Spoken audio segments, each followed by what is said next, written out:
We're visiting with Jake Thompson. We're talking Ole Miss, Tulane. They're 2-0. Now they got Georgia Tech at night. Vaught Hemingway, they're 20-point favorite. Over 3 touchdown favorite against Georgia Tech. I mean, that line shot up. Circa dropped it at 18, and it went to 20 and a half. So that's where everybody is on that. What about Tre Harris? We're hearing MCL out for at least 4 weeks. We're getting conflicting stuff, and with injuries with Kiffin, it's like trying to ask the CIA if they can tell us what they know.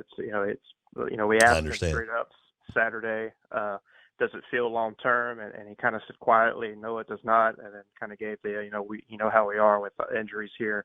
So maybe we can get a little bit more info out of him today after it's been, about 36 hours, and they got back yesterday, and I'm sure Trey met with the trainers, doctors, but we haven't heard that a procedure is needed, but we haven't heard what the injury actually is with the area of the knee. And everybody is kind of dumbfounded of when it happened, because he did take 2 shots on those 2 catches, but he seemed to get up. And, I don't know if it was the adrenaline of making the first catch or then the touchdown, and it didn't hit him.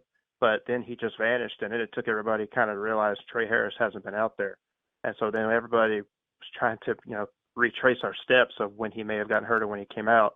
And then we saw him on the sideline, and he had kind of a knee brace on, not a massive like O-line type brace, but more of like a compression type brace, and was walking okay, had a slight, and I say slight limp to it, but beyond that, he was just walking around he basically became a cheerleader, clapping up the offense, clapping up the defense when he'd come off the field, and didn't show signs of a guy who had been given bad news in an early prognosis. So I would not expect him for Georgia Tech if they feel that they can handle them without him and save him for what's to come. But, right now we don't know if it's short term, midterm, or long term, and hope to find out some more later today.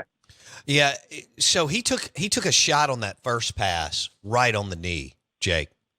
Yeah. Now, I know he came back and scored. What was it, 2 plays later, I think? Yeah. And you're right. I mean, he looked good. He caught the ball, boom, ran into the end zone. But I went back and watched both of them too. The first pass that he caught, that was a pretty good shot on his knee/leg. Didn't you think? Yeah, no, he kind of got, it looked maybe twisted, the right word. He kind of got a little twisted, probably trying to cut while he made the catch, but he had, I think, at least 2 defenders that kind of hit him. Kind of both plays, he kind of got sandwiched or hit by 2 guys each time.